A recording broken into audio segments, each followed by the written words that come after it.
Happy 2025 and welcome to another episode of Off the Rack. I'm Sal. And I'm Tiffany. I'm so excited to talk about comic books today and every day, but more importantly, in the new year. Here we are. It's 2025. We're in the future. We're in the future. We're finally here. And in 4 short years, it will be 2029, which is the year that Kyle Reese and the Terminator go back in time in the Terminator franchise, 2029.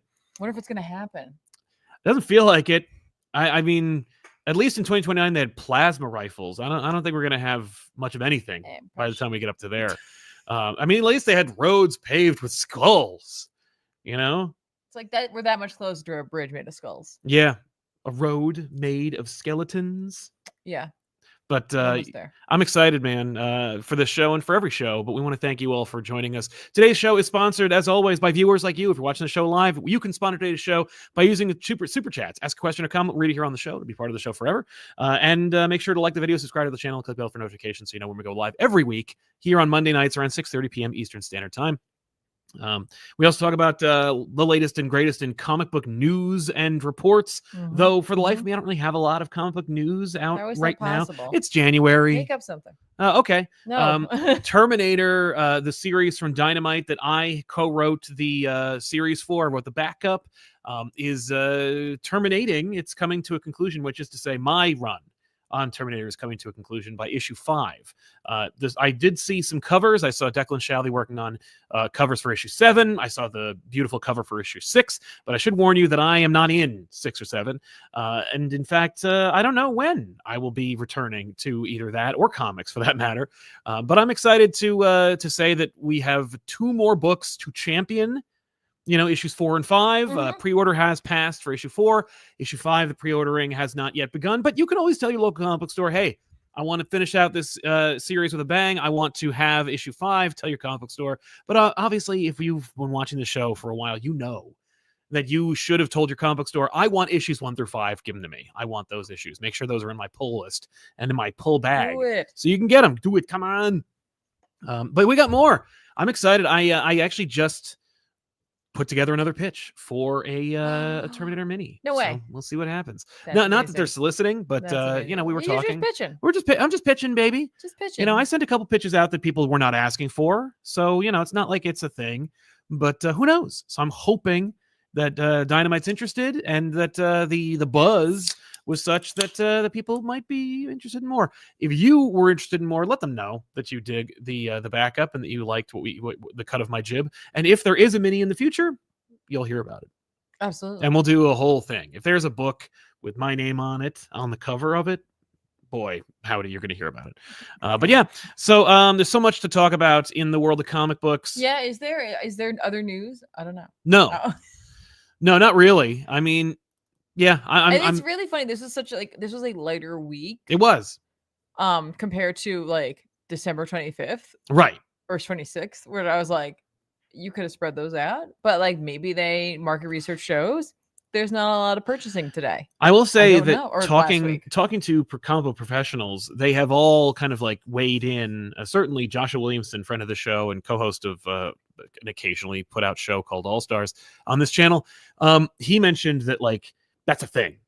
Like, it's just when we get to the end of the year, they blitz everything and then there's not much coming out after that. Right, but they blitzed it, but then they had one more week in January. Yeah, but there's no official reasoning. It's just that people are kind of like, oh no, like the year always catches up to them at the end, and they're always like, whoa, oh no, and huge amounts of deadlines are fulfilled around that time. Okay, so it's a bad time for it to be a comic book creative. Is the end of the year because you got to get all your crap in under the wire. Okay.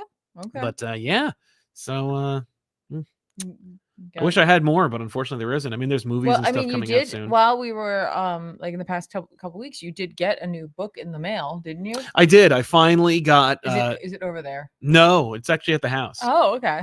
It's Amalgam. I got the Marvel vs. DC Amalgam Omnibus to complete my 2 Amalgam Omnibus set, or my DC Marvel Omnibus set. I now have 3 omnibuses. I will have 4 soon, actually. I have the George Perez cover for DC versus Marvel. I have the the other cover. It's the Jim Lee cover for Mhm. DC versus Marvel, and I also have the standard Amalgam cover Yeah. because I pre-ordered it like over a year ago, so I didn't know there was going to be a Jim Lee cover. Yeah. So then I ordered a Jim Lee cover for the Amalgam cover because I like the Amalgam Jim Lee cover better. Right. So Have I'm you had a excited chance about to that. poke through it at all? No, because I have to return the other cover. Oh, is it sealed? Yeah, Oh. and I don't want to yeah, run into yeah, any yeah. issues. Yeah. As it stands, I probably will because the book was bought over a year ago, and Amazon has since changed their policies on returns. So it's like if you don't return it within like 2 or 3 weeks, But you didn't can't actually return get anything. it. Amazon doesn't care. But it didn't come And they're one of the out. overlords of the earth, so there's nothing really you No, can I bet do you about can. it. Give it a We'll try. see. We'll Did see. you try it? No, Oh, okay. because I wanted to make sure I got my other one. Yeah. So yeah, but I've Fair. heard wonderful things about the Amalgam cover, and in fact, or the Amalgam Omnibus, that is. And in fact, I chatted with writer of DC versus co-writer of DC versus Marvel, Ron Mars, who also wrote a couple of those crossovers and worked diligently on the entire thing. That it is choked with metadata and like documents. Wow. The DC versus Marvel comic event. Okay. Obviously there was a big thing about it where it was like, it was versus, right? Lobo versus Wolverine, Superman versus Hulk. Yeah. And they were fan decided.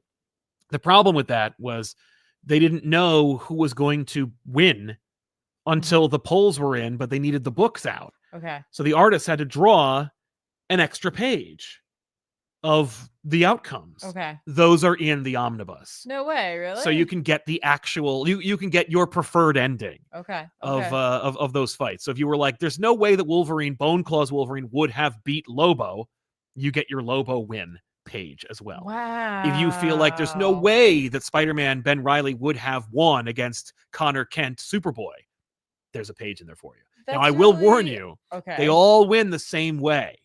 I just gotta change the figure. They literally just change the character, It's but like- it is different art. Okay. I mean, technically it is different art, but yeah. But there's also like notes and discussions and like legalese in there. Like Ron was surprised by how much was actually in this thing. Wow, really? And how much they thought to put in it. And I'm like, yeah, that's because whoever edited those things were like, this may never come out, or at least this may never come again. We got to get everything. Right. There's not going to be like a version 2 of these omnibuses. If anything, these omnibuses are going to go well out of print, and then they're going to be gone forever. So we got to get everything in there. You having not seen these at all? Yeah, I'm still new to them. Not actually seeing it. Are you like kind of celebrating the editor? I am. Yeah, no, I'm excited for the editor. That's great. I'm Why do you think impressed. we are often very critical. Yeah, well, that's because usually they're asleep at the wheel. But like, I'm excited about this book and about what they've done. Ron's going to come on the show hopefully by the end of the month, and we're going to chat about it. No way. Yep, we're going to talk all about it, because that's the other thing is I wanted to make sure that I had it and that I poured over it so that when Ron comes on the show on this channel and we chat about it, that is to say Ron Mars, writer of Silver Surfer, Green Lantern, and not just Silver Surfer and Green Lantern, but Silver Surfer, Green Lantern, the crossover that happened during DC versus Marvel. Right. But yeah, Ron's going to come on the show. We're going to talk all about the Amalgam book. We're just going to, my guess is we'll both have our omnibuses out and we'll just pour over them. Just be like, oh, That's what about you're this page? hoping's going to happen. I mean, certainly I'm going to be doing that. So we'll see how long he ends up on the show, but I will be doing that. Or he's like, okay. Okay, you well, anyway, nerd. that's it for me. I'll see you later. Listen, that guy has a poster of that Silver Surfer Green Lantern crossover in his office. Well, he made it. He did make it. Yeah, what's my excuse for having it? No, I don't have it. I was like, you don't have that. I really you? wanted to, but I didn't get it. There are a couple of posters, like retailer incentive posters from the era that I wanted, that I just haven't had a chance to get / haven't bit the bullet on. Okay. Mostly because we don't have a lot of wall space here in the studio anymore. Yeah, you filled it. I filled it with more of those posters, but I really want that poster. Okay. And I really want Secret Wars 2. Okay. There's a poster that they made of Secret Wars 2 that I believe Chip Zdarsky has, but certainly I've seen everywhere. And it's okay. It's expensive. So it's like I can't justify spending $60 on a Secret Wars 2 poster. Can I? But I can write it off as business expense. I know you will. You're going to come to a point where you'll be like, all right, I need this thing. Well, it's the size of a door. It's huge. It's like a full movie poster. It's a 1-sheet size. That's too much. It's great. It's exactly what I want. You know, I'm going to put it right here. Right here, so I can look at it every day. It. Yeah, you can stare at it all the time, like my Predator poster at the house. Anyway, let's talk about some comic books that came out. Sure. I read a book from last week. Could I talk about that? Yeah, I guess. That I should have talked about. It's our show. Why not? Well, should I talk about it first? Yeah, feel free. Okay. I read. Sorry, I was going to sneeze. Well, no. Okay, never mind. I read a question all along the Watchtower #2. Written by Alex Segura. Segura, yeah. With art by Cyan Tormey. Okay. Yeah. This is a fun. If you like detective stories, yeah, pick this up. Okay. Like, I don't know what to tell you. I'm not gonna ruin the mystery for you. No. Like, but in last issue, there was an attempted murder. I say attempted because the person's not really dead. Not dead. Okay. Yeah. I don't know. They're in like critical care. You know what I mean? Like, so we're not quite there, but it was like caught on camera was Batwoman. Oh. Like, how do we explain this? What's going on? Well, committing the murder. Causing the murder to occur. Oh. It's kind of like more of a manslaughter. I don't know how that would work. Okay. It's like she caused the thing to occur that would kill that person. Okay. But didn't actually do the killing herself. Mm-hmm. Anyway, yeah, like obviously the cover lets you know there's a specific character who's going to be involved with this. This is not a lie. Yes. This character will absolutely be in this book. Good.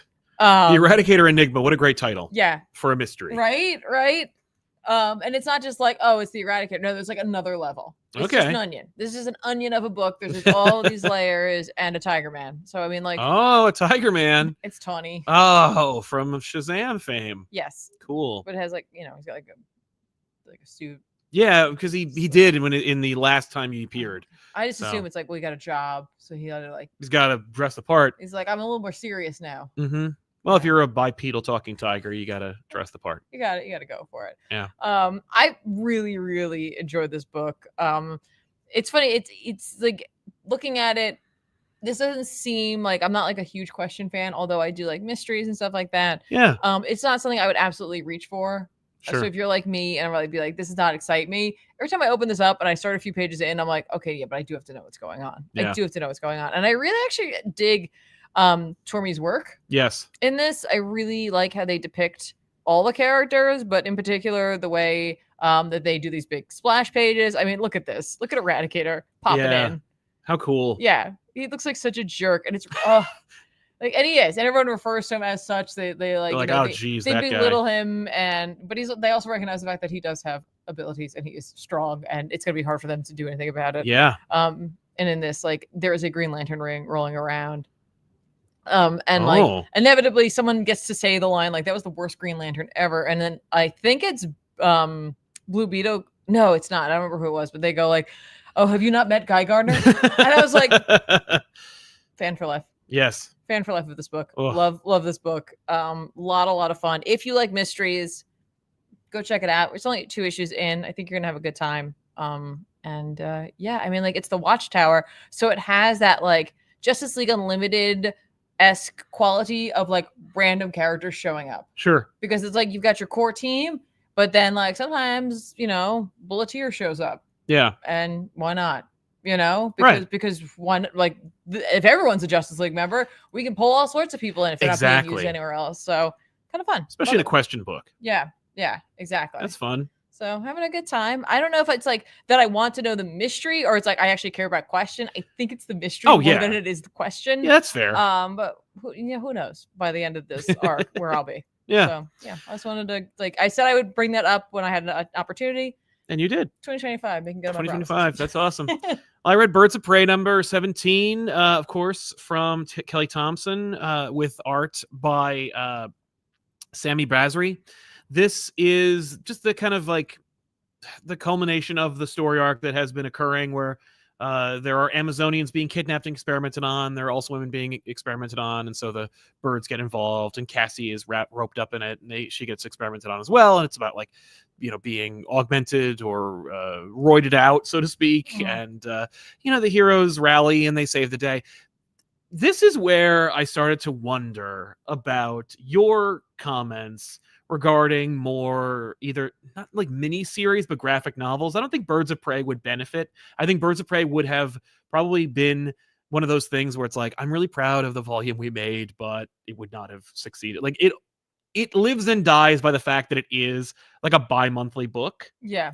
Or bi-weekly. But so it comes out twice a month? I think it comes out twice a month. And if it doesn't, it comes out every other month. But like it's one of those things where it's like, Yeah, let's see. This came out on January 1st, and the last one was December 4th. So it's a That's monthly monthly. book. Okay. Yeah, it's a monthly. Yeah. This issue felt like, yeah, okay, so things wrapped up, but Sure. it also, and it has this quality where the last at least 3 or 4 issues, just the book just stops. Like it has ended on a small panel and it just said to be continued. Where a character is like almost in mid-sentence when the book stops. And but isn't that kind of like old school? No. Okay, I feel like I've read plenty of older issues where it's like to be continued. Yeah. Oh, like, no. The to be continued is fine, but it also ends on like a dun dun dun moment or a big kind of climactic. No, piece. Your nostalgia goggles are on for that. I've read plenty of books that you've given us for GBU where like it just ends, and I'm like, did you think that was going to hook me? Right. Because there's no hook. Well, they thought it was going to hook you, whereas this feels like it just goes and then it just stopped. Like usually because it's ended on a small panel. Okay. And it's just kind of like, I ran out of room. And I'm not necessarily complaining that there's just so much going on or that like they're so excited about the book that they need more space to tell it. It's just that it's like it's having that Daredevil problem of like, oh, this is a competently made book that consistently comes out and is the same level of quality it was the previous month. And the stakes are what they are, not the highest they've ever been, which I appreciate because I've always complained about the fact that like, when the stakes are never higher, they can't get any higher or they have to blow up the universe and it's like woof. But it's just, I don't know. Okay. Like, you think this would stand better as like I don't think so. I don't know what the solution is. And I think it's just like, books gotta get bigger.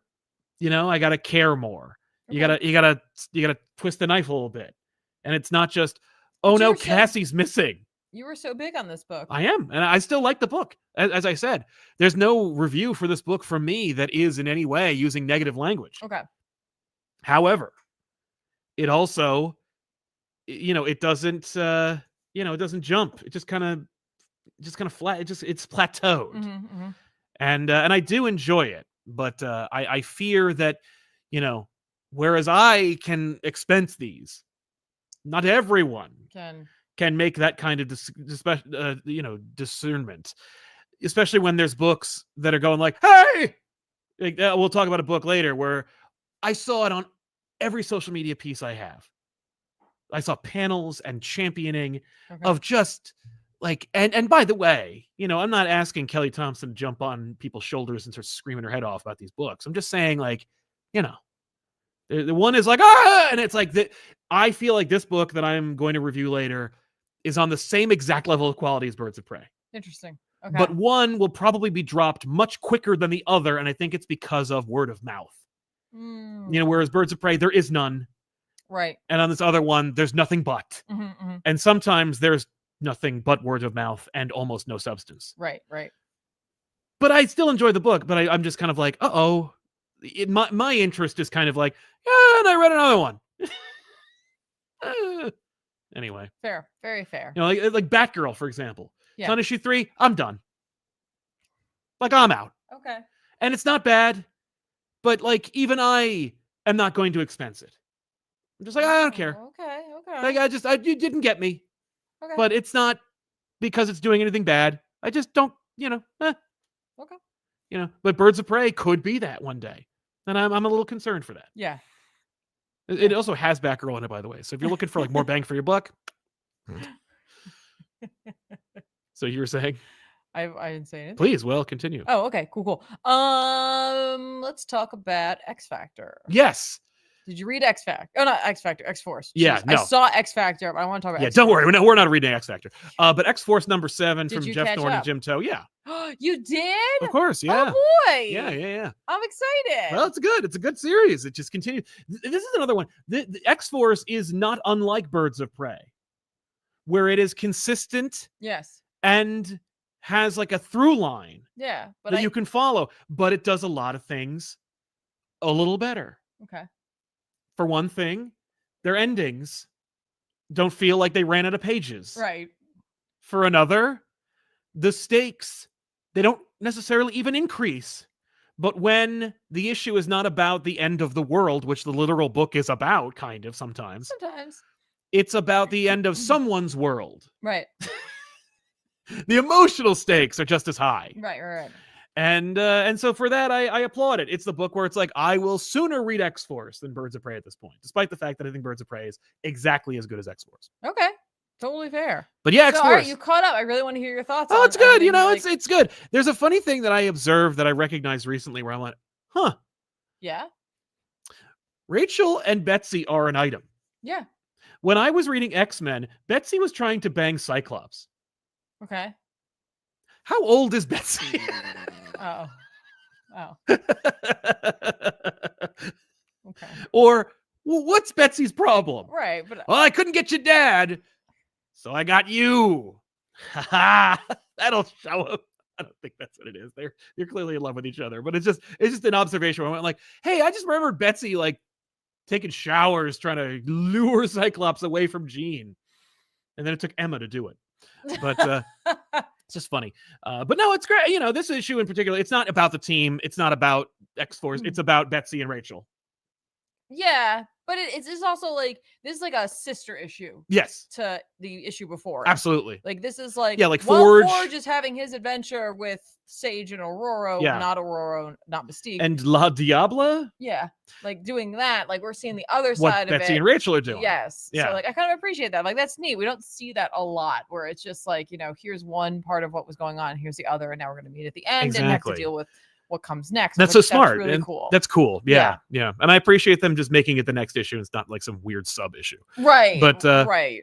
But yeah, I dug it. You know, it's fun. It's just, I mean, you're just watching these characters interact, you know, La Diabla. Yeah, well, we're also like getting an opportunity in this issue to like, you know, make Catch sure up. that we expand a little bit on Rachel and Betsy. Because like, if you were just jumping in here, well, and I remember you don't know that there are a couple, that they were hinting at it. Or... and also there was like a little bit of I remember some criticism, and I don't know if it was in our comments or if it was in the reviews of the book. Yeah, where people are like, oh yeah, and there's like this kind of, you know, Betsy and Rachel are in a relationship, but it's like in the most Disney gay way possible, where it's like, oh, look at them together over there, and maybe there'll be a closed-mouthed kiss at some point, but they'll cut it out. And then this is like, no, they're together, and watch as they date. That's such a bizarre criticism because I agree. Like, the book's not like about that. Yeah, and they weren't really the main focus. And then in this, it's just like, you know, we get a better idea of how their relationship works.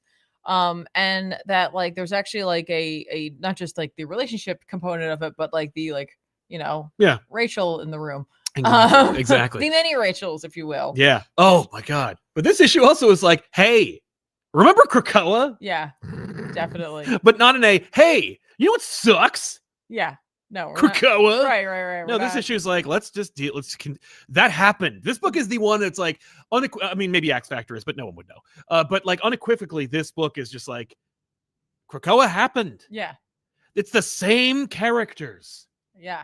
And we're gonna deal with it. Yeah. And not like, you know, oh no, the pharmacology degree like situation. It's like whatever. Even if that happened, that doesn't like make the whole like. You're reacting to like a fictitious thing in their world. Yeah. And as opposed to just being like, that was really good storytelling.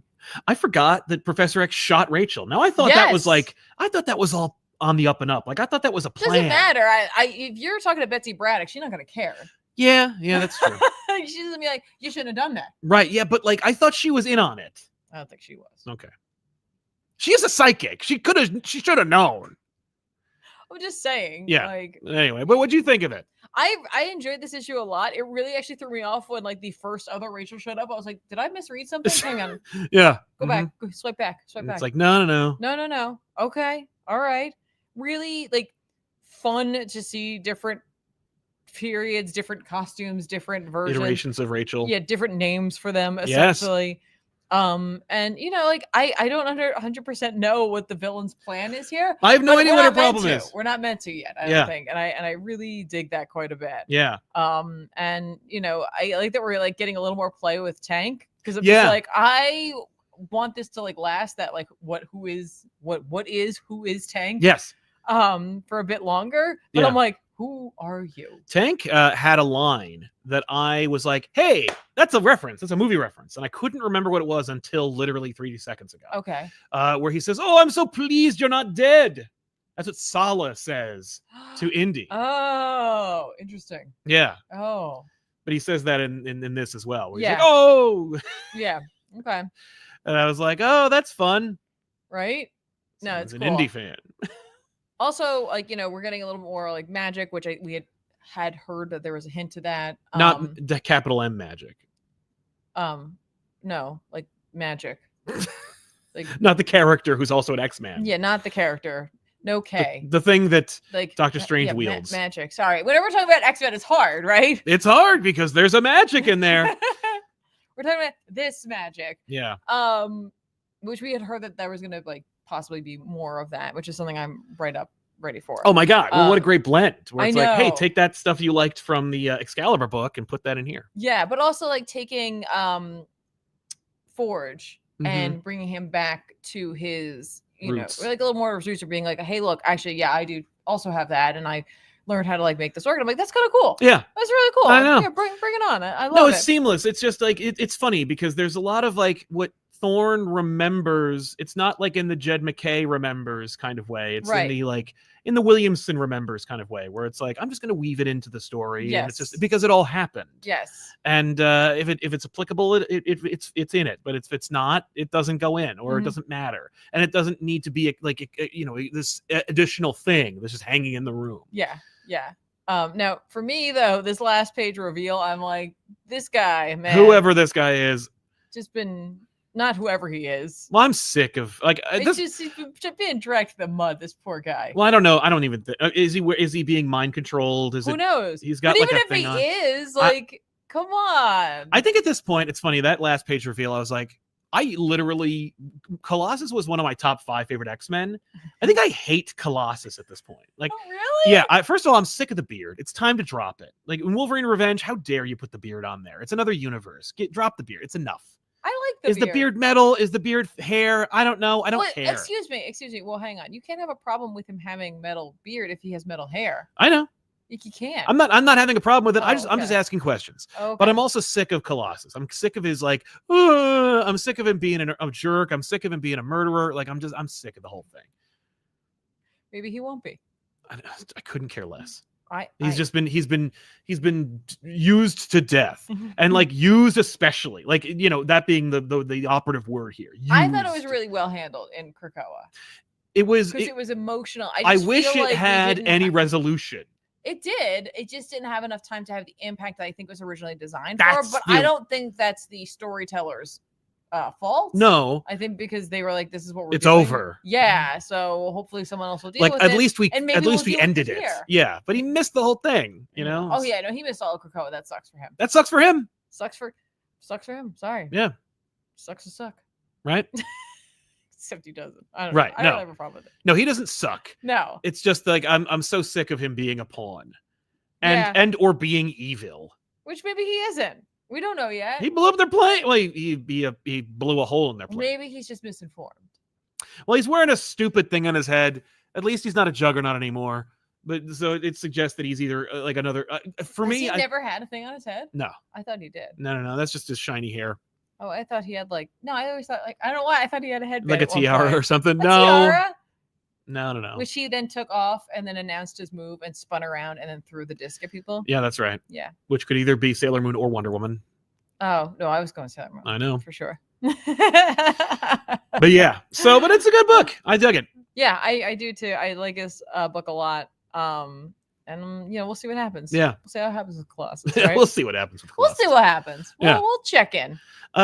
Keeping this X train rolling, I read Deadpool Wolverine #1 from Ben Percy and Joshua Cassara. I didn't know Josh Cassara was on this. Yeah, it looks great. Oh. Good looking book, good looking story. Ben Percy continuing his desire to write about Wolverine, and he does a nice Deadpool. Really? Yeah. Okay. It's sad clown, funny guy, Deadpool. He's a pawn. Deadpool's being used. Yeah. it's very, if you're looking for like a classic 90s X-Men kind of feel, that's this book. This book is about that. There's a big mystery villain at the end of the issue. It's not a mystery who the character is, but rather, you know, the mystery of the issue is like who is controlling Deadpool throughout the issue. When you find out who it is, you will shit bricks. You check it out if you are a fan of 90s. Really? Yeah, but for me, I'm like, I don't care. So I'm out. But this book is exactly what it promises. It's Deadpool and Wolverine teaming up right on the heels of that other Deadpool Wolverine book that was WW3, which was forgettable. Right. You know, the art was great as well, like this. Yeah. But what was that even about? This is another one of that where I'm like, I don't understand like why there's all this plot in these Deadpool Wolverine stories. Well, some of us want a plot, even if it's in but these types no of one's books. talking about either of those books. Like, I'm just saying, like, you did it already. Try something else. But Maverick does show up in this book, which is like, well, that's another 90s character that everyone wants to see. Wait, I'm sorry. That's like the least like creative or unsurprising thing ever, because Maverick was in Wolverine book when Ben Percy was writing it. Yeah. So I'm sure that who's that guy from Hell? Which one? From with Wolverine, the Ben Percy character. Helverine? No. Oh. From Krakoa.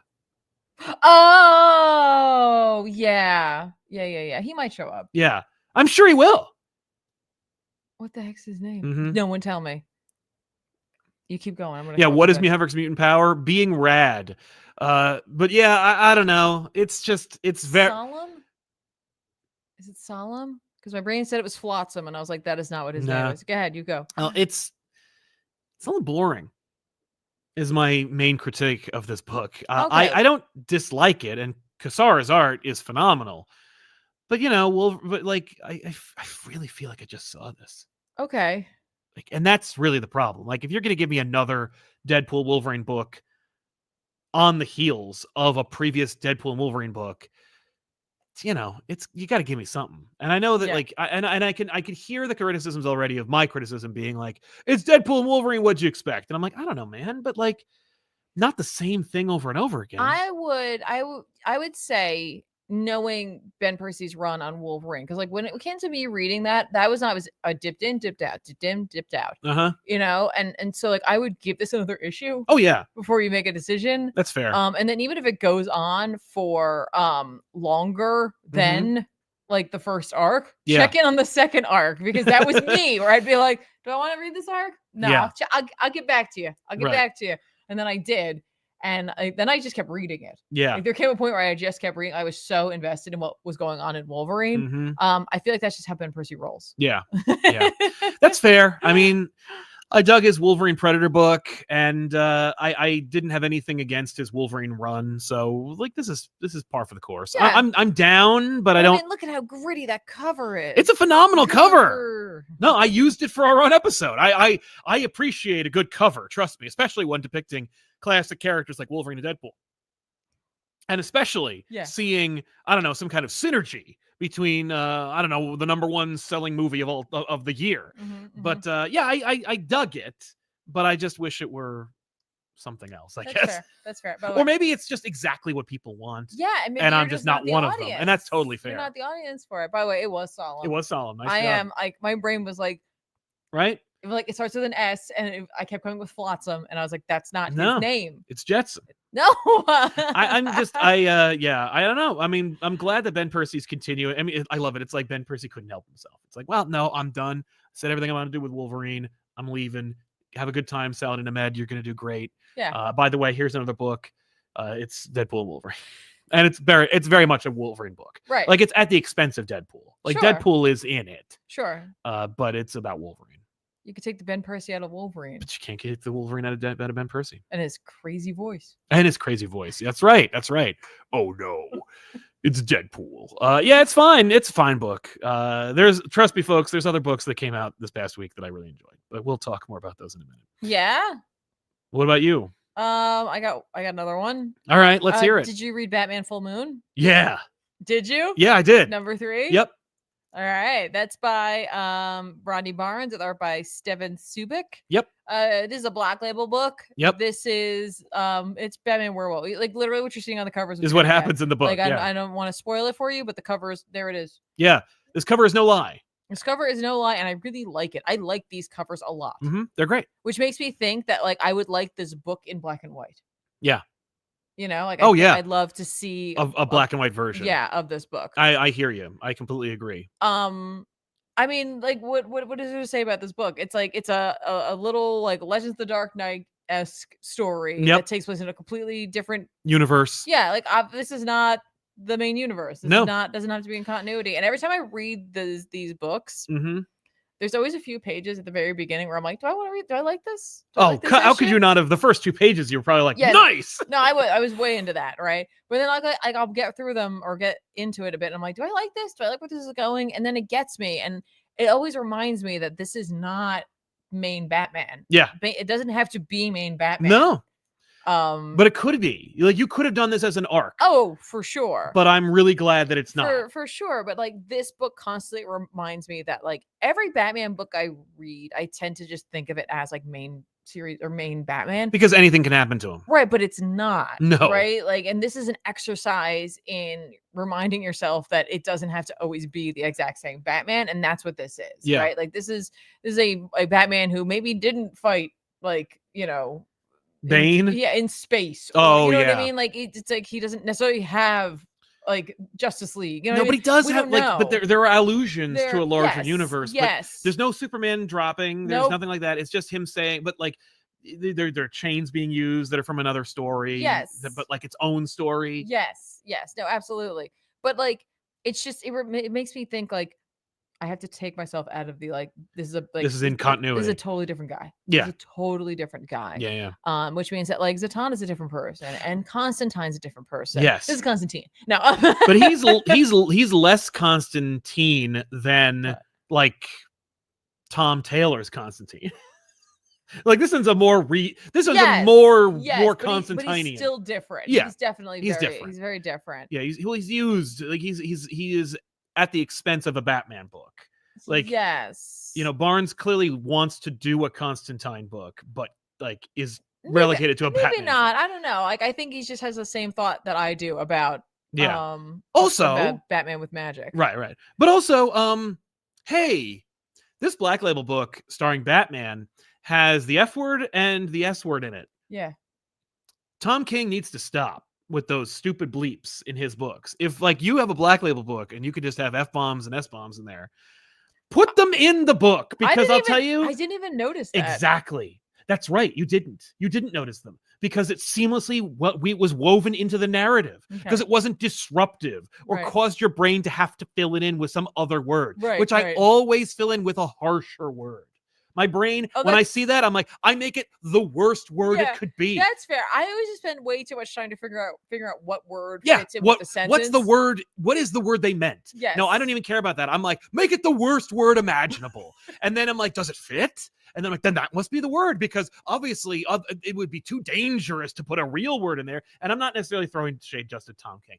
Anybody who does this, or any editor that's afraid of doing this in a Black Label or a Vertigo book, how dare you? Yeah. This is a Batman book where he turns into a werewolf. They didn't even do it in Batman Damned, the book that ruined the Black Label line. Yes. Let's talk about that really quickly. I want to ape off of what you just said. There is a moment in this book that made me go like, are you making a nod to the very first Black Label 100%. Like unquestionably. That was like a hard pause. Yeah, that was Subic being like, no. Like I was like, I'm gonna stop for a second. It's a sequence. I'm gonna stop you right there. And yeah, like there's literally a sequence in which Bruce Wayne is strapped to a table. Yeah, because he was a werewolf and he is turning back into not being a werewolf. It was right there. Yep. Because I'm a genius and I had it ready to go. And he is, because he was a werewolf, he is naked. Look at this. Look at this. You tell me right now this is not a direct like, we know. We know what we're not allowed to do. And you know that I really did draw it. Like I love this and I don't love this all at the same Yeah. time. It, like, I love it as a meta it commentary. it like reopened a wound for me for sure. Yeah. But I was like, wow. Yeah. Also, this book Wow. looks great. It does look great. It does. Like, it's just really, really cool. Yeah, I really do wish though that like I want a non-colored version of this. I want it to just be black, black and and white. white I just version. want to see Yeah. the art. I think Subic did the colors too, so they could actually just pull out the fantastic. But yeah, this is a really weird Gotham, right? It's a very weird Gotham. It is, yeah. And like there's almost something sort of Spawn about some of the characters. Come on, it's better. Because Spawn would be like more pretentious. Yes. And I don't mean Spawn the character, I mean Spawn the series, all the characters in it. But you know, like, but Gordon is like much more like, hey, yeah, I've been there, I've done that. I'm Gordon. I'm aware of who Zatanna is. I refer to her, you know, familiarly. Right. It's just, she's dating Bruce Wayne. Like, it's like, you know, she's probably in like several tabloids. Oh yeah, that's true. Yeah, because she's a public figure. Yeah. But yeah, no, it is a weird Gotham. It's a weird Gotham. And so for folks who are reading this being like, I don't know if this is for me, I get it. I get where you're coming from. Yeah. But just remember, this is a Black Label book. It's an exercise in fun. Exactly. It doesn't have to, it's never going to necessarily influence your main Batman book. Nope. And it's just something really interesting and very different. Yeah. And like, again, it's supplemental. It is. And this had like, I haven't seen a lot of like Batman books that have made me think of the old school Legends of the Dark Knight, and that's what this book makes nails me it. think. This is exactly what we've been waiting for when it comes to like, oh, you have a Black Label line. Yes. You also want to tether it to Batman a lot. Do some exciting or at least good books like these where it's just something cool that they would not have been afraid to do in the year 2000. Like, why is it so hard? It isn't, as you can see. I hope the book's selling well because it's really cool and it has like, you know, the art is evocative of like Sienkiewicz. Yes. And like any other fun, cool, awesome artist of the era. Yes. Who is also working today. Yeah. It's just dope. You're not going to find another book that looks like this out there. Nope. The fact that it is a Black Label book, I love that. And again, this makes me think Vertigo, Legends of the Dark Knight. You know, it's an unafraid book. It is a very unafraid book. It's doing its own thing, and it's like, and Batman's in this. You know, and they're going to Romania next, which again makes me think of like Batman, Legends of the Dark Knight. Yep, or those Gothic. Yes. Yeah, it makes me think of Gothic for sure. Yeah. Well, and by the way, this didn't need like to be tethered to Grant Morrison or anything. You know, this is just somebody's really cool idea and a brave enough editor to go, yeah, let's do it. Yep, let's try it. I'm down. But it's good. It's cool. It's great. It's worth picking up. We'll champion it when it's on hardcover. Yeah.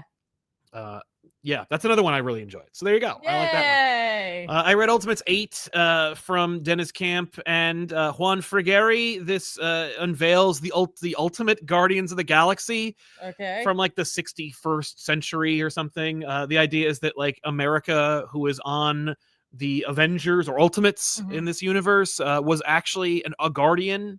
And when she came back to this period, she was lobotomized by presumably the Maker or whatever. Sure. And so she doesn't remember being with the Guardians, and so the Guardians are here to rescue her.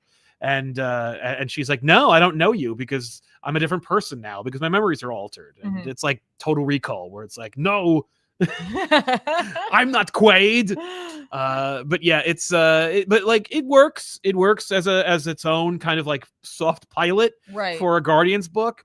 Right. The story overall is about like, you know, who are you without your memories? Can you find another life if you were to change who you are? And, you know, the people that you leave behind who love you and care about you and all that. Like, that's really cool. Like, a lot of fun stuff in there about that. Of course, you know, this is an opportunity for Camp to unveil a cavalcade of colorful characters that you've never seen before, that remind you of characters that you have seen before. All of the stuff that I saw, like not trending, but certainly celebrated on social media, is all of the gobbledygook from the Guardians time periods, where all it reminded me of was our Christmas specials, where we're talking about Ben and the Battle of Corpus Chronos, or the Bearcat, the Decimation Swarm of the Bearcat Nebula. That is 6 pages of this book. Is them referring to stuff you'll never see. Appreciate that and love it. And I thought it was cute, but I was like surprised by how much the like social media driven version of the comic book reading audience ate it up. Okay. but it was, it's funny. But after like the third page of it, I'm like, it's enough. Like, I get it, but like, that's enough stuff that you're never going to do or show. Was it enough slices? That's enough slices. Stop cutting. That's what this issue was like. Oh, there's a really like great germ of an idea here that's really like well executed. Camp really gets character and melodrama and heart and hope in impossible odds. The Guardians are basically like, you lose. Guess what? The Maker's too powerful and he's stacked the deck. You're not going to win. So just leave with us. And she's like, no, because I have hope. And like, that's cute. Bye. And I'm like, that's fair too. What a great reaction. Yeah. But then there's just all this like stuff where I'm like, again, but like, it's just, and it's like, it's fun to there was a team of characters that they dealt with, one of whom was just Gary with the Infinity Gauntlet. It's just some guy with like glasses with an Infinity Gauntlet named Gary. And I saw the Twitterverse going like, who's Gary? I must know Gary's story. And I'm like, there is no story. Well, there will be. It's a joke. There will be. Yeah, well, because like Gwenpool exists. Yeah. Because like variant covers spawn entire franchises. Like, yes, there will be a book about Gary and only Gary. That will reference more of like their Bearcat Nebula decimation swarms and nonsense. And again, like if Camp has free reign, even though Hickman invented this universe, to do whatever he wants and do whatever he can, like, and fill his universe with whatever, then God bless, have fun, play with it. I hope you get your Gary series. But like, I don't know. It's just I'm a little unclear about like who's driving this bus, and it really feels like Camp took over the Ultimate Universe, like from the line of the Ultimates, because everything is in this, like the whole universe. We watched the whole, like we watched a little like depiction of the end of the world, of the end of the future. Yeah. Spider-Man's not in it. Maybe he's not allowed to use Spider-Man. What? Like Iron Lad shows up in Spider-Man, written by Hickman, who invented this universe, and he's like, you're one of the most important characters. And he ain't in it. Maybe he dies before that happens. I don't know. It's just it was just like, it feels a little disjointed. Like this universe is like it's just like there's two versions of the Ultimate Universe. That's funny because the other books feel like they're all in their own pockets. No, they feel like I feel like the three of them feel like they exist in the world together. Ultimate X-Men feels the most separate because it's like because it's in Japan and it's over there and it's got its own cultural identity. Right, but they referenced it. They did reference it. Yeah. Excuse me. But Ultimate doesn't reference anything besides itself. Although Ultimate X-Men did appear in Ultimate X-Men is the great linchpin. Yes. It will be. Glue. Yeah, it will be the glue with which all of the Ultimate Universe will come together. I mean, I feel like Black Panther might be. Meet Peach Momoko. Yeah. It's there. No pressure. No. But I'm kidding. I don't really think that. No, I know. But I'm thrilled that like they are making effort to have Ultimate X-Men feel like it's part of the universe, because it feels so different when you're reading it. But like, I'm not reading Ultimates. Yeah. Right. Like, I'm just not. I know. Well, then guess what? You're going to be really surprised when everything ends. Like when it all comes crashing down and Camp's writing it. Because I really feel like this is another X-Men situation. No. And I don't mean Ultimate X-Men. I mean Krakoa X-Men. I know. Everyone's like, here you go. I will write one book and then I'll just disappear. One day there will be an Ultimate Spider-Man annual book and it'll be written by someone else. And then you won't see my name on it anymore. Well, then I'll stop reading. Exactly. I'm not saying that like I want to read only Hickman books, but like I want to see what his story is. And I'm not interested in Hickman, the idea man, who like gives people eggs and asks them to sit on them for him. Like, no, thank you. This is a good book, and it's fun. Moving on. I read Batman 156. Okay. I was a little worried about Tony S. Daniels' art with Chip Zdarsky. I was wrong. It's good. Like Tony Daniel is like really oddly reined in. I gotta tell you, it feels like this is like artist 2 when it comes to Batman. You're totally wrong about. Yeah. You were like, I don't think it's gonna work. No. Well, but there was another book. You know, it was drawn by like Juan Ferreira. It was freaking awesome. Like that was amazing. Or Jorge Fornes. I mean, man. Yeah, that was a good looking book. This is a fine looking book. I have no complaints about it. Okay. But I was also surprised by like how good it looked. Yeah. But yeah. So it wraps up. You know, and it's great Riddler's an asshole. He stole Jervis Tech's tech, the Mad Hatter, to mind control Gordon using his glasses. So Gordon did murder Tanaka, but it was through mind control using Riddler. And it was just so mwah. It's all Chip just putting the toys back in the box, but in a very kind of like aggressive way, where it's like he's like, Riddler has this moment where he's just like, I just want to do this. Like there were characters in there who were surrounding him who were like, Riddler, don't, you're throwing it all away. Like it's all coming apart. He's like, I don't care. I wear a green suit. I like asking questions. I like to bug Batman. If Batman doesn't chase after me, I don't care. And I'm like, yes, that's Riddler. And I love that, Batman's like, yeah, he was framed. With frames. Gotcha. There's also a moment where it's like, but the affair he had with Tanaka's wife, that was Jim. And so when they release Jim, he goes to Tanaka's widow and he's like, it's cool. I didn't really kill him. We can be together. She's like, the father of my son is dead and you're smiling. Like, I'm leaving. You blew it, Jim. But of course you were. Because Chip wants Jim to be commissioner again and be alone. And I'm like, yes, I do too. Me too, Chip. We're simpatico on this. Now, it could be he could blow it all up like he did with Daredevil, where it was like, there was a moment where Fisk was going to run for president. And then Fisk runs for mayor. He gets it. He's mayor for a while. He causes a civil war 3.0 or 3.5 or whatever the hell. And then it ends with these money people who are like, Fisk, we've got a plan for you and it's gonna be your president. And it's like, you could do a whole event about Fisk being president of the United States, and it would be very prescient.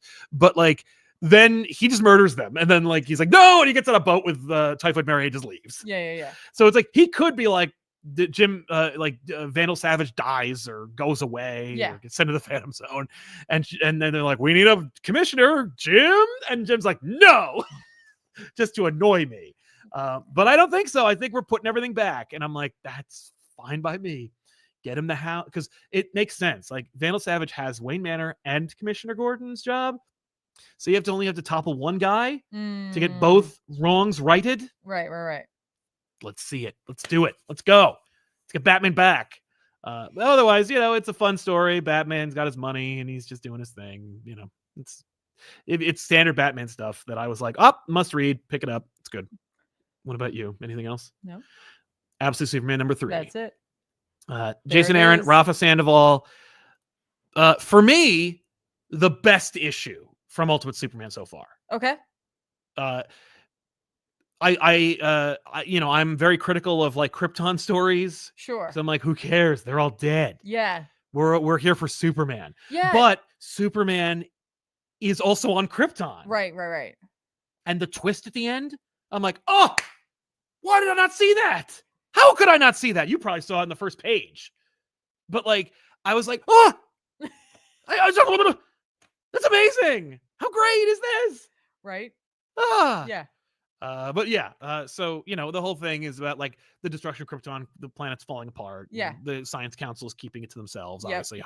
But they fostered a culture of anti-space travel so that they could keep it to themselves. So that they could put themselves on arcs, and they suppressed any discussion about it. And Jor gets arrested and Lara gets a lava gun and goes to rescue him. And Clark has this desire to write. And when he does, he feels his true nature, and he's really sheepish and tired. But when he finds his opportunity to be a hero, then he finds his voice. And I'm like, oh, it's all it all works. falling into place. And I'm like, this is a really funny situation where we're setting up a whole bunch of characters to or we're setting up a new DC Pantheon to meet the old DC Pantheon and feel bad for them. Can you imagine Absolute Batman meeting regular Batman and being like, you mean you don't even have mom? Or Absolute Superman being like, you mean you didn't get raised by your parents? Right. You didn't even know, you've never seen Krypton?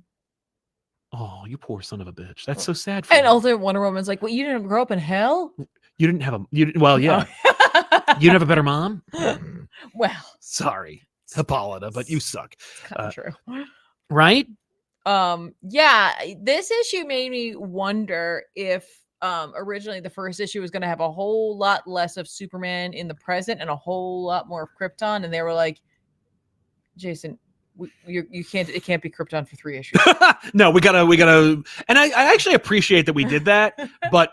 But you remember you how could tell where his enthusiasm is. Right, but like remember how it's like it feels just like a little all over the place, and I'm just wondering if they're like we need you to adjust this, it. Yeah, and like we need like because like this has just been like nonstop Krypton. Yeah, right. This was all Krypton. Yes, and I'm like, good. I didn't want it to get broken up with like whatever the hell he's doing on Earth. Sure.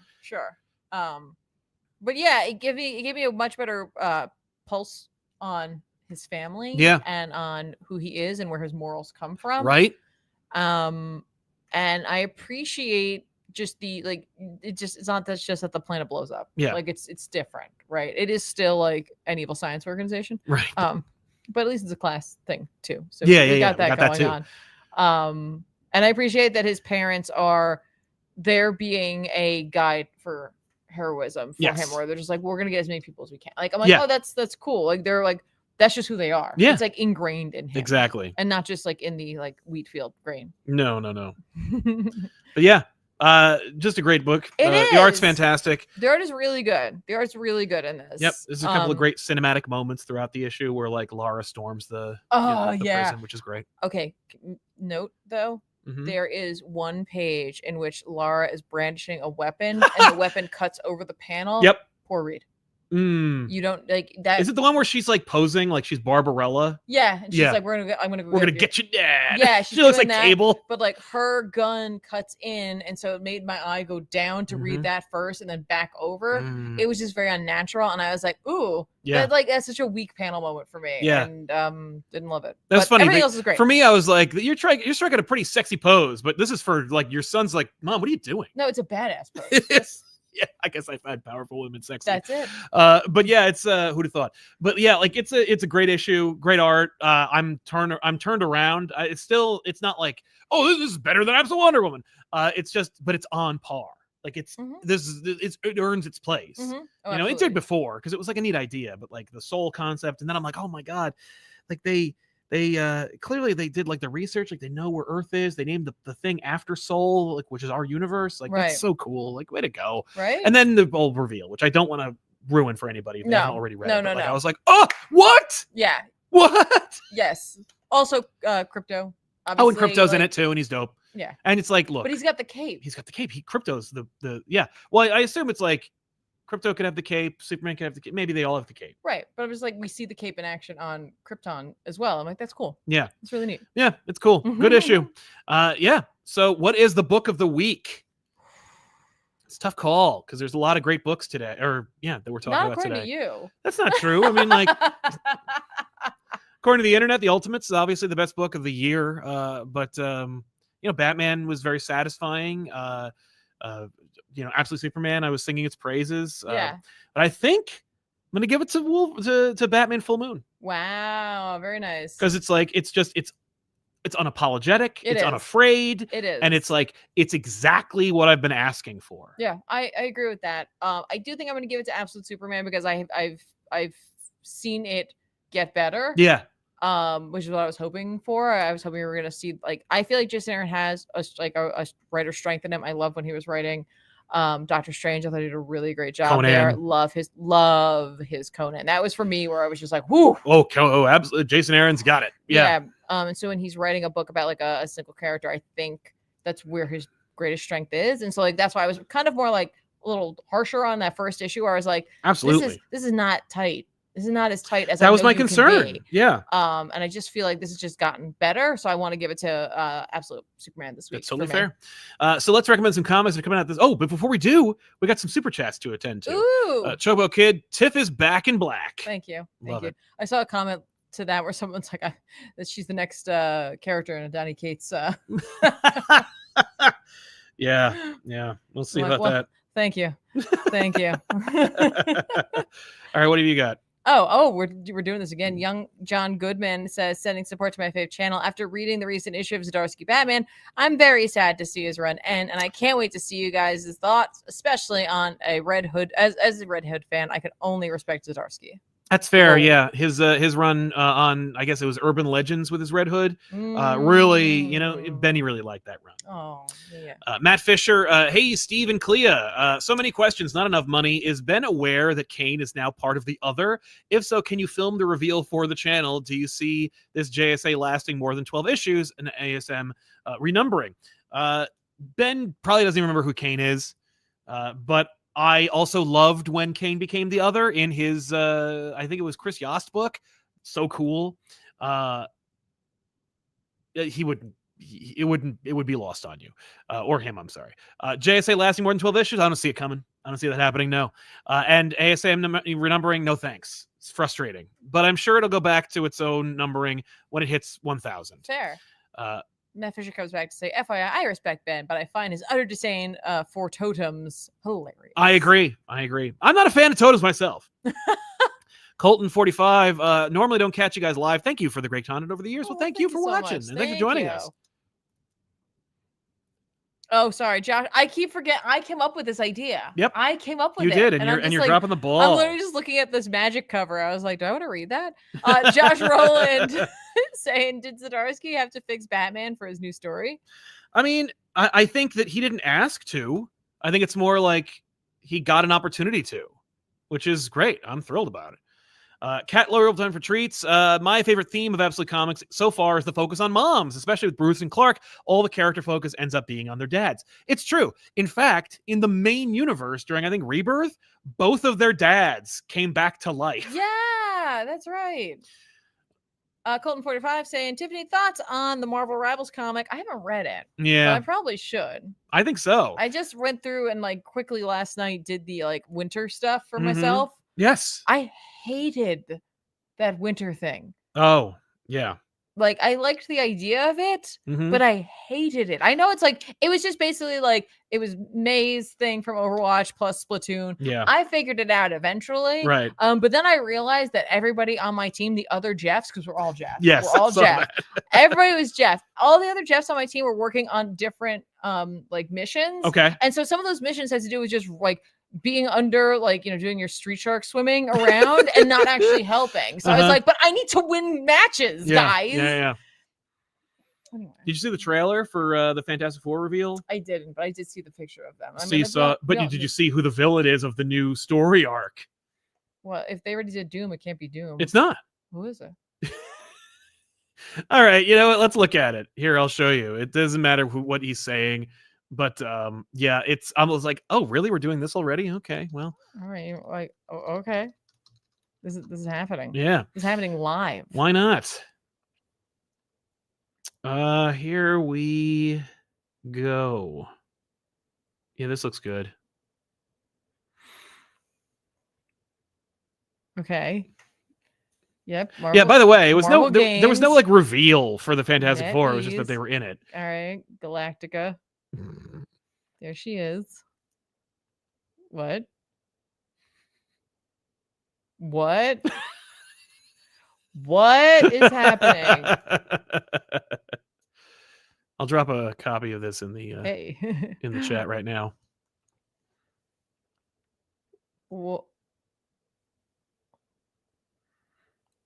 What?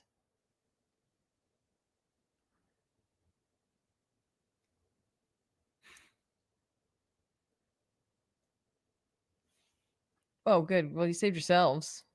How nice of you.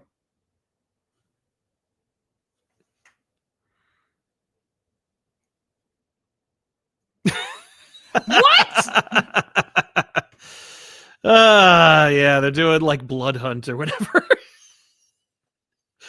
The bad guy is Dracula. Yeah, what a great villain for the Fantastic Four to battle. I thought what? I thought it was gonna be Carnage for a second. Ah, dude, are you kidding me? Now I'm excited, but for something they're not doing. What? Yeah. What? Right? Okay. Oh man, Marvel Rivals Maximum Carnage. What a great idea. That said, hey, Dracula. Cool. Yeah, by the way, if you haven't seen the models for all of the characters, the ladies, they all have cake. They sure do. It is like a full bakery going on there. Yeah, straight up. I mean, I thought Squirrel Girl was bad. And when I say bad, I mean like, a baddie. Then but you like, see Dagger and you're like, what are you doing? And it's so funny because like, should I be looking at this? Dagger This has is appropriate. infamously had like, that plunging neckline that went all the way to, But Timbuktu. who cares? But now it's like, no, she's covered from head to toe in like a second skin that leaves literally nothing to the imagination. But yeah. Oh my god. Anyway, Denial says, I caught up with Miles Morales Spider-Man. While I don't care for spider totems, they did something pretty cool with his latest story. Honestly, feels like they're trying to get Tiffany to read an arc. That's funny. Really? I also heard about that. So that's funny. But yeah. Oh, New Doc Prime saying any chance of Jeff the Land Shark on back issues? Would people watch that? Because that's a great idea. I'm fine with that. What? I'm down. All right. Yeah. Next. That's your next book. Prepare for it. Matt Fisher says, who do you see portraying Psylocke and Esteban Diablo in the MCU? I have no idea. I have absolutely no idea. It depends on what Psylocke they're going to go with. Is it Betsy Braddock or is it Quanon? They could be anybody. But I don't know. I don't see them even using those characters for a while. Oh, who knows? You never know. You never know. Not with Kevin on the scene. Ahmed Jihad saying, just got back from holidays. How was yours? Pretty good. Yeah, Can't complain. good. Thanks. They go by so fast. Yeah, they do. Hulkzilla, always appreciate the chill live shows with you guys starting 2025 strong. Thank you. Well, thank you very man. much. Appreciate you.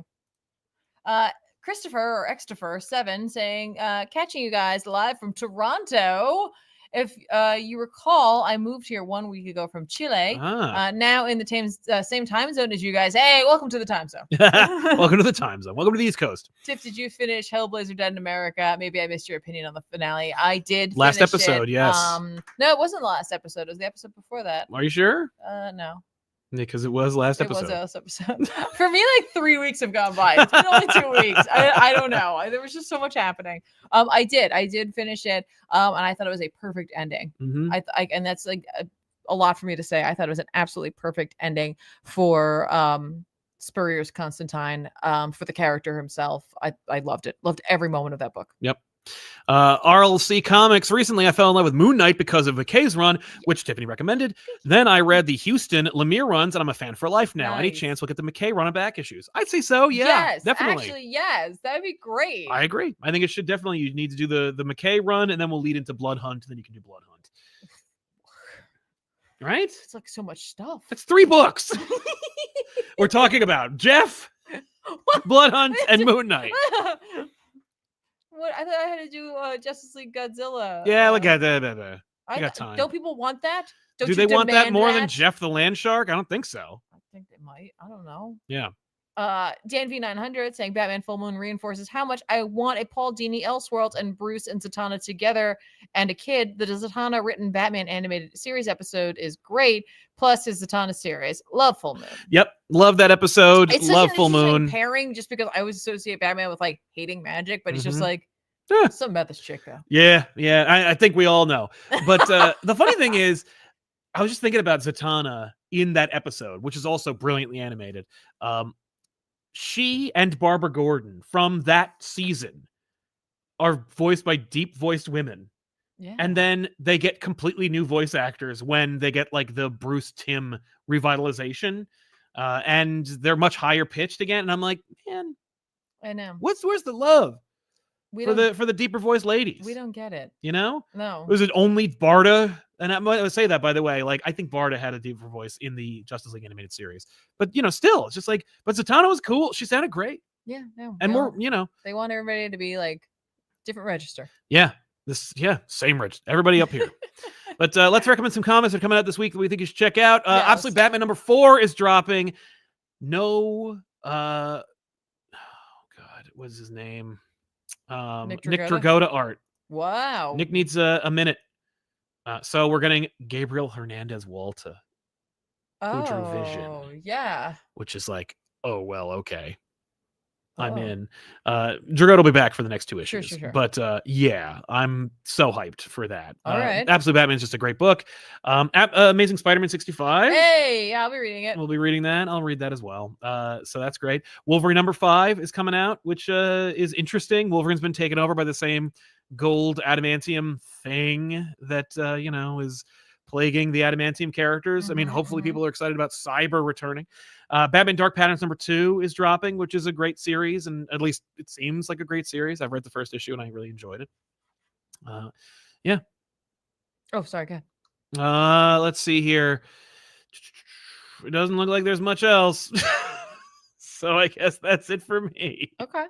All right, I'm gonna take a peek then. Yeah. Obviously, Ultimate Black Panther at number 12 is going to be on my list. I like this book. I know it's like not taking the big swings for a lot of folks, but I dig it. I really, really do. Yeah. I'll read Aquaman number 1 as well. Okay.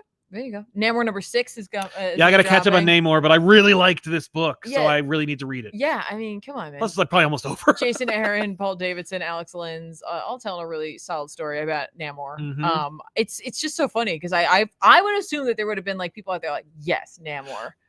No one's talking about it. No, maybe some people are. I don't know. Yep. I don't know.